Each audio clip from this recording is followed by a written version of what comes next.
The forest has its secrets, and tonight those secrets will be whispered. Not the gentle murmur of leaves in the breeze or the soothing rustle of small creatures scurrying about. No, these whispers claw at your nerves like icy fingers trailing down your spine. The trees seem alive, their twisted branches reaching for you as if eager to share their grim tales. You tell yourself it's just the wind, just your imagination, but deep down, you know better. Every shadow moves just a little too quickly. Every snap of a twig makes your heart leap into your throat. Did that shadow blink? You didn't think shadows could blink, yet here you are, suddenly wondering if you're a guest or prey. Somewhere in the distance, a laugh echoes. Not the joyous kind, but the kind that suggests someone or something finds your impending doom quite amusing. The forest doesn't just keep secrets, it collects them. And now you might just become one. Hope you brought a flashlight. What stories do these trees hold? Can we decipher the whispers of the past? The forest doesn't offer answers easily. It hoards its tales like a miser guarding gold. Each knot in the bark, each fallen leaf, seems to murmur fragments of secrets too ancient, too eerie to comprehend. Perhaps they speak of forgotten wanderers who ventured too far and stayed too long. Or maybe of creatures that should exist only in nightmares. Prowling just beyond the reach of your vision, you lean in, desperate to hear, but the whispers are maddeningly indistinct, a language older than time, designed to unsettle. A gust of wind snakes through the branches, and suddenly you feel less like an intruder and more like an invited guest to some dark symphony of the woods. But who's conducting? The ground beneath you feels alive, the roots shifting ever so slightly as though debating whether to let you leave. Maybe the forest stories aren't meant to be deciphered, maybe they're meant to trap you. Fear has a voice, and it knows our secrets. It doesn't shout or scream, it whispers, low and jagged, curling around your thoughts like smoke. In the heart of the forest, that voice becomes impossible to ignore. It slithers through the trees, each word a claw scratching at your sanity. At first it's just murmurs, faint and distant, but then it sharpens, your name, spoken in a tone that knows too much, too intimately.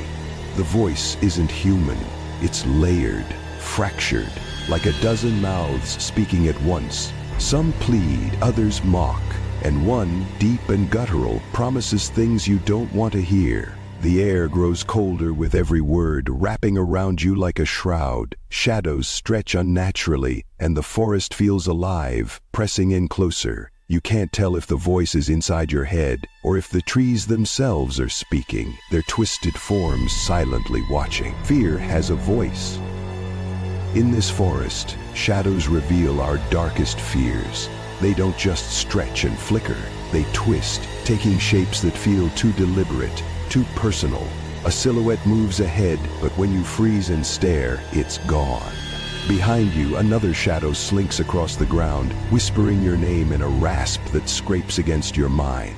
The air grows heavy, oppressive, and the darkness feels alive, pulsing as if it has a heart. The trees creak, their branches groaning under the weight of something unseen, and the whispers grow louder. It's not the wind. The voices are layered, hissing secrets you've never spoken aloud, truths you've buried so deeply that even you had forgotten. The forest knows, it knows what you fear, and it molds the shadows into those very horrors. A face forms in the blackness, its hollow eyes staring straight into you. You blink, and it's closer. You try to run, but the ground grips your feet, roots coiling around your ankles. In this forest, there's no return. The forest's secrets are as twisted as our own. Its gnarled branches seem to mimic the tangled mess of our fears, reaching out like skeletal fingers to ensnare what we thought we'd buried.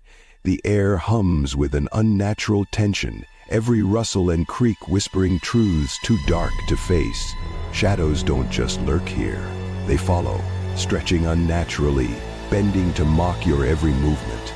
A voice rises from the darkness, low and guttural, speaking in fragments that sound eerily familiar. You step back, but the forest doesn't let you go. It presses closer, its secrets wrapping around you like a suffocating shroud. The ground beneath feels unsteady, shifting with every step, as though the earth itself is alive, conspiring to keep you here. And then you see it. Something moving just beyond the trees. A figure? No, it's worse. It's the shape of something you've tried to forget.